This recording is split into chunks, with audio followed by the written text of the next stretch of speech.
The age of the Sturlungs, or the Sturling era, Icelandic, I'm not trying that, was a 42 to 44 year period of violent internal strife in mid-13th century Iceland.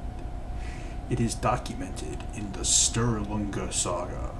This period is marked by the conflicts of local chieftains, Godar, who amassed followers and fought wars. It is named for the Sturlungs, the most powerful family clan in Iceland at the time. The era led to the signing of the Old Covenant, which brought Iceland under the Norwegian crown.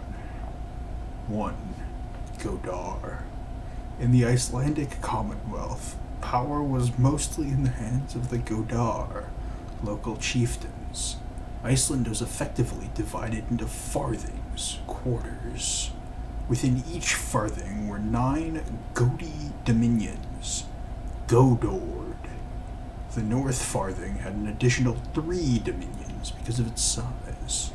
All in all, there were 39 Godord.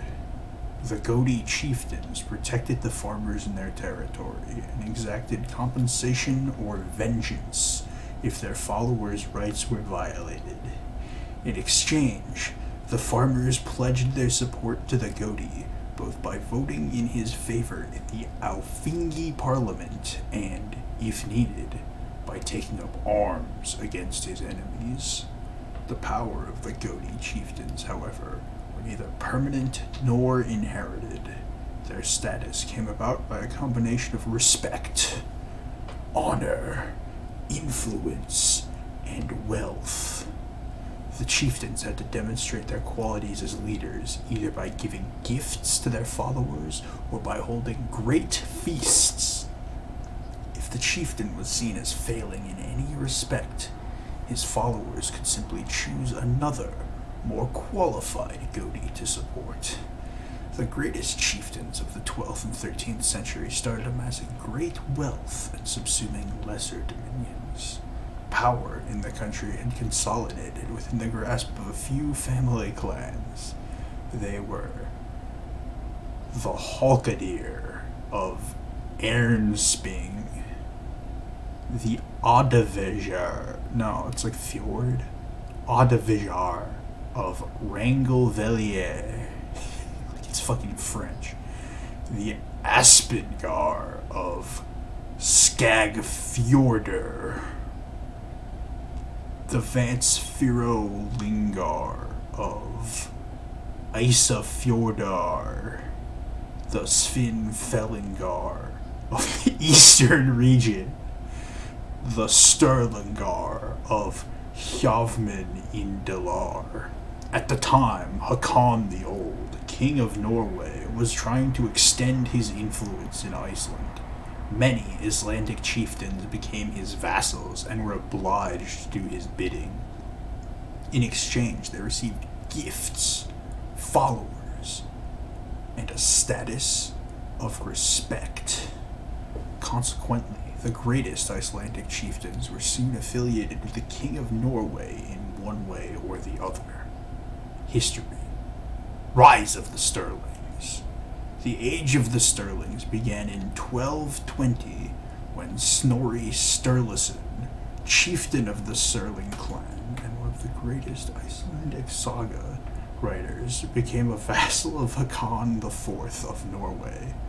The king insisted that Snorri help him bring Iceland under the sovereignty of Norway. Snorri returned home, and although he soon became the country's most powerful chieftain, he did little to enforce the king's will. According to one historian, quote, "We do not know whether Snorri's inactivity was due to lack of will or his conviction that the case was hopeless." That's brought to you by Gunnar Karlsson, The History of Iceland. In 1235, Snorri's nephew, Sturla Sinvatsson, also accepted vassalage under the king. Sturla was more aggressive. He sent his uncle back to Norway and started warring on the chieftains who refused to accept the king's demand. However, Sturla and his father, Seivaltur, were soundly defeated by the Gissur Porvaldsen, the chief of the Hakeldair, and Kolbane the Young, chief of the Aspringings in Olrigistor in Skagafjordur. The Battle of Olrigistor was the largest armed conflict in the history of Iceland. Sturla had 1,000 armed men, and Gissur and Kolbane the Young had 12,000 armed men. More than 50 people were killed. 50. 50.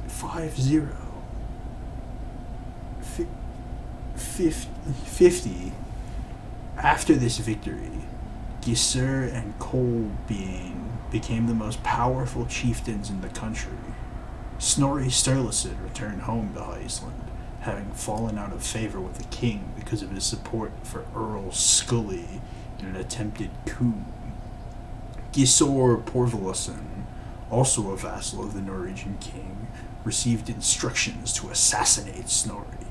In 1241, Gissur went with many men to Snorri's home and murdered him. Snorri's last words are said to have been, "Igi skal hagva," English, "do not strike." They struck, man. That's rough. In 1236, Poror Kakali Saivatsen. The nickname Kakali probably means the stutterer.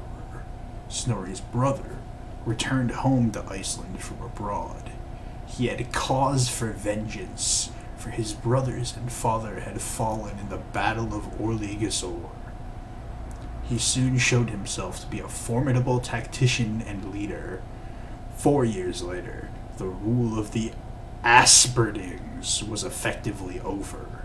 After fierce battles with Poror, the Battle of the Gulf, the only naval battle in Icelandic history with Icelanders on both sides, and the Battle of Hogsnes, the bloodiest battle in Icelandic history with about 110 fatalities. That's so many more than the last battle. Both took place during this period. Poror Kakali and Gissur Porvaldsson, however, did not fight each other. Both were vassals of the King of Norway, and they appealed to him as dispute mediator. The king decided in favor of Pordor, and from 1247 to 1250, Pjodor ruled Iceland almost alone. He died in Norway in 1256.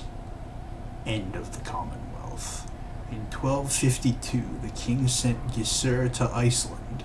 The followers of Pjodor Kakali were displeased and tried to kill him by burning his residence. This is known as the Folgunrarbrenna in Skarfjordor. Despite his influence and power, Gissur was unable to find the leader of the arsonists and was forced to return to Norway in 1254 to bear the censure of the king, who was displeased with his failure in bringing Iceland under the Norwegian throne. Minor conflicts continued throughout Iceland. Meanwhile, Gissur was given the title of Jarl and sent home to negotiate. Yeah, we know Jarl. We know that word. Only when the king had sent his special emissary, Halvaror Golskor, Golden Shoes. I don't know which one means Golden Shoes. Did the Icelanders agree on the Norwegian kingship? That's stupid. It's probably this one, right? Golskor? I would assume so. The Commonwealth came to an end with the signing of the Gamil Satmali Old Covenant Agreement in 1264. You might also want to see the Icelandic Commonwealth and the history of Iceland. Carlson Gunnar already shouted out the only reference for this. Other than these people, I can't read any of that. That's the Wayback Machine. Thanks for stopping by.